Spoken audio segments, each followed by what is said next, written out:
আমরা পানি খাই, পানির অপর নাম জীবন। আমরা পানিরা মধুর মতো মনে করি, তাই আমরা হানি বলি। মধু ইংরেজি কি? হানি। হানি অর্থ মধু। নোয়াখালীর ইতিহাস আজকের থেকে না, নোয়াখালীর ইতিহাস আর 3000 বছর আগের থেকে। নোয়াখালীর প্রাচীন নাম ভুলুয়া। নোয়াখালী ত্রিপুরার একটা অংশ ছিল। আমাদের দাবি একটাই, নোয়াখালী বিভাগ চাই। আমাদের নোয়াখালীর কি নাই আমরা বলেন? নোয়াখালীর ইতিহাস আজ থেকে না।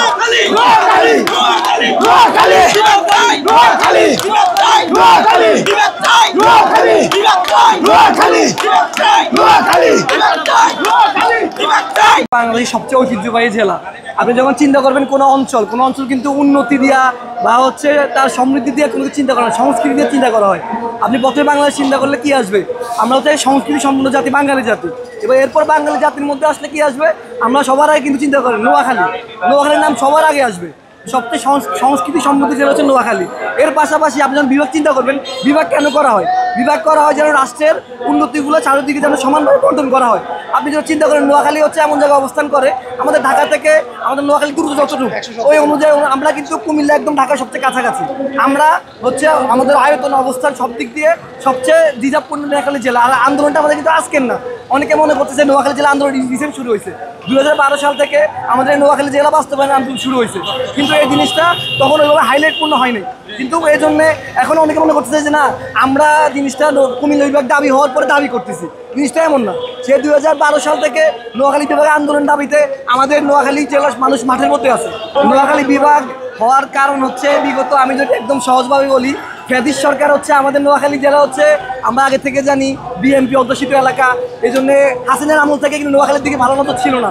নোয়াখালীর মতো একটা জেলাতে এখন মধ্যে একটা স্টেডিয়াম নাই, ভালো একটা এয়ারপোর্ট নাই, একটা সেনানিবাস নাই। এই সত্যগত ক্ষমতা কি দিয়েছে আমাদেরকে? কিছুই দেয় নাই। আমাদের শুধু এক ওভারেল কাজ ছিল যে উল্টা আমাদের তার কারণে আমরা ট্রল হচ্ছি। সে তার ভাষা ব্যবহার কথাবার্তার কারণে নোয়াখালীবাসীর বদনাম হয়েছে। নোয়াখালীবাসী হচ্ছে বাংলাদেশের সবচেয়ে ঐতিহ্যবাহী জেলা, ধনী জেলা। এবং আপনি যদি আমাদের মানে অতীতে দেখেন, ইভেন বন্যা 24 সালে বন্যার মধ্যে যারাই নোয়াখালী গিয়েছে, আমাদের অতীতে আমাদের আপনাদের থেকে সবাই মুগ্ধ হয়েছে। নোয়াখালী জেলা যারা যাবে, না যাওয়ার আগে বিচারে ডাকো যেন অন্য দৈল। আসলে আমি কোনো মানে অন্য জেলার ব্যাপারে খারাপ বলে মন্তব্য করতে চাই না, কিন্তু আপনি যদি কম্পেয়ার করতে যান, নোয়াখালী কুমিল্লার নিজস্ব কোনো ঐতিহ্য নেই। আপনি কুমিল্লা জেলা চিন্তা করেন, তাদের পূর্বে ছিল ত্রিপুরা জেলা, এরপর ত্রিপুরা থেকে তারা কুমিল্লা হয়েছে। এবার কুমিল্লার যদি আপনি লাকসাম সাইড চিন্তা করেন, ওদের সংস্কৃতি ভাষা, লাকসাম 14 গ্রাম, এই দুইটা উপজেলা হচ্ছে পুরোপুরি নোয়াখালীর সাথে ভাষাগত দিক, তারপরে হচ্ছে ওদের সাংস্কৃতিক সম্পূর্ণ মিল। আপনি ওদের সাথে কথা বললে আপনি ওরা নোয়াখালী না এভাবে বলবেন। আর ওদের মুরাদনগর, তারপর হচ্ছে আপনার এদিকে ঢাকার সাথে যা সংস্কৃত, ওরা ঢাকার সাথে মিল। তো কুমিল্লার নিজস্ব কোনো সংস্কৃতি নাই।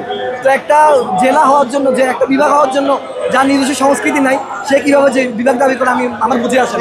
ঠিক আছে, তো নোয়াখালী হচ্ছে আমাদের নিজস্ব সংস্কৃতি আছে। আমাদের সংস্কৃতি ইভেন সারা বিশ্বে সমৃদ্ধ।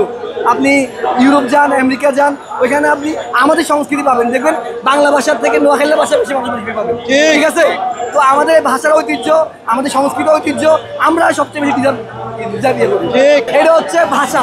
আপনি চট্টগ্রামকে আপনি রোহিঙ্গা বলতে পারবেন?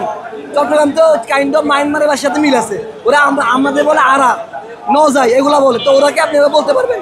ভাষা হচ্ছে একটা দেশ সৌন্দর্য। আপনি ভাষাকে ছোট করা মানে হচ্ছে মাতৃভাষাকে ছোট করা। আমি আমার মায়ের ভাষা কথা বলতেছি, আমার মায়ের ভাষা যেমন হচ্ছে আমার মাতৃভাষা। আমার যেমন শুদ্ধ ভাষা জানা লাগবে, তেমন আমার মাতৃভাষা ধরে রাখতে হবে। তো নোয়াখালী ভাষা হচ্ছে আরও একটা সৌন্দর্য, যেটা আমরা বাংলাদেশকে ফুটে তুলতে পারি। তো এই জিনিসটাকে আপনি এভাবে বলতে পারেন। আপনার এই ভাষায় আমি প্রতিবাদ করতেছি যে পানিকে হানি, এটা নিয়ে কোনো প্রশ্নে আসতে পারে না। এটা আমাদের ভাষাগত সৌন্দর্য। নোয়াখালীকে আমরা বিভাগীয় হিসাবে ঘোষণা করতে চাই। আমাদের দাবি একটাই, নোয়াখালী বিভাগ চাই। আমাদের প্রাণের দাবি এটা। আমরা শুধু নোয়াখালী থেকে আসছি, এখানে নোয়াখালী বিভাগ নিয়ে আন্দোলন করব। আজকে আমরা বিভাগে আদায় করে ছাড়বো। হ্যাঁ, আমরা হাতিয়াকে জেলা হিসেবে ঘোষণা করব। হাতিয়াকে নিয়ে আমরা বিভাগ ঘোষণা করব। আমাদের দাবি এটাই, নোয়াখালীকে আমরা বিভাগ করতে চাই।